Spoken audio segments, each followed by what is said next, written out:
Hi, I'm Ben, and in 2026, I'm going to be running the London Marathon.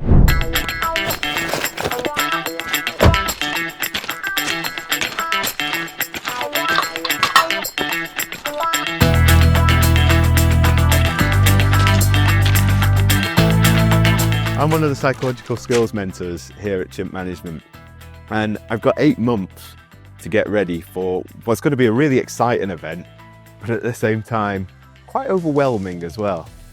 Now, in preparation for that event, I've been looking online, and there's loads of training plans out there to get me physically fit and ready for the event, which is fantastic. And I'm following one of those myself. I'm sure there's many people following them as well. What I've noticed there's not so much of, though, is a mental training plan. And I'm going to be honest with you, it's not the first marathon I've run. I ran one back in November.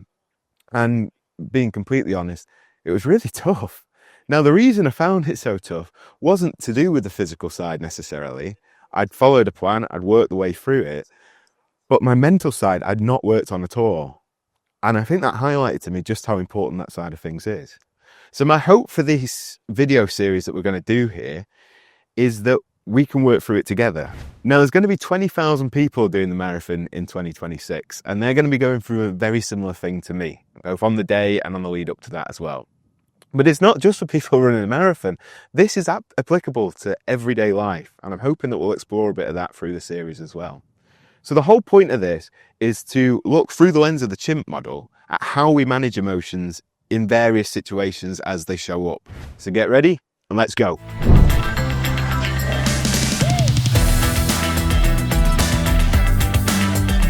So to start our journey, we need to get an understanding of the Chimp model. It was developed by Professor Steve Peters, and it's been used in all sorts of different situations. So with athletes, in businesses, teach it in education settings as well, with primary school kids right up into university and staff. Okay, I just want to interject here and just give you a really brief introduction to the Chimp model and what it says. Now, fundamentally, what it says is there's 2 thinking areas of the brain. Now, one of those is about here in the dorsolateral prefrontal cortex. The technical name is not important. Through the lens of the model, we just call this the human. Now, the human brain works primarily with logic. It has perspective, so it can see the bigger picture. And it's where we have our values. And it's those that it holds itself accountable to. So it can get its validation internally. Now, it's this part of the brain that wants to go out on the run. And it's this part of the brain that wants to stick to the diet, for example, and can accept that things might go wrong. We might have a bad run or we might miss 1 or 2. And it can get through that. We can get round it. Remember, it's got that sense of the bigger picture. However, it is quite slow to act. So sometimes it gets hijacked by this other part of our brain, this other thinking part of our brain that's in the orbital frontal cortex. And we call this the inner chimp. Now, the reason we call that the inner chimp is because if you put a human and a chimpanzee for a functional MRI scanner, you'll actually see that a chimpanzee has those same 2 thinking parts of the brain. Now, it works slightly different to the human brain. It works primarily with emotion and sort of innate biological drives. It doesn't have that same sense of perspective, so it works in the here and now, and it needs that immediate gratification. And it can be catastrophic in how it thinks. It's a survival system, so it wants to keep us alive. And obviously, sometimes that's really effective if we are in a survival situation. But in day-to-day situations, it can be really unhelpful. And it's this part of the brain that will give us those feelings of anxiety before a big run. It may want to make an excuse. You know, if it's drizzling, it will say, oh, we'll just do the long run tomorrow. It wants to order a big fat takeaway instead of sticking to your diet. And it may look for its approval and its satisfaction from external sources. If it sees someone running faster than you or further than you, regardless of the event, it may start to compare themselves to them, which obviously isn't very helpful for us in our training plan. Because it's a survival mechanism, it's 5 times stronger than the human brain. And because of that, it means we can't control this system. We can only manage it. And that's the whole point of what we're trying to do in this series. So obviously there's quite a few different layers to this. We've established those 2 of the key players in this.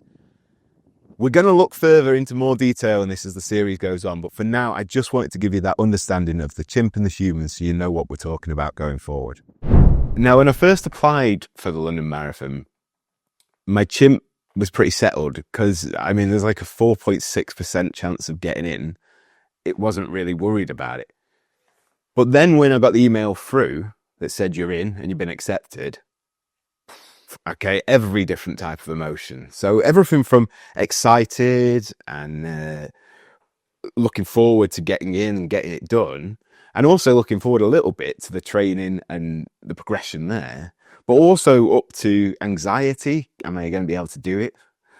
And the realization that it's 26.2 miles, it's a really far distance. And most of that training is going to be done in the coldest, wettest, darkest months of the year.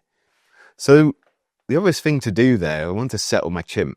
And the way I chose to do that was to ask, what's the plan?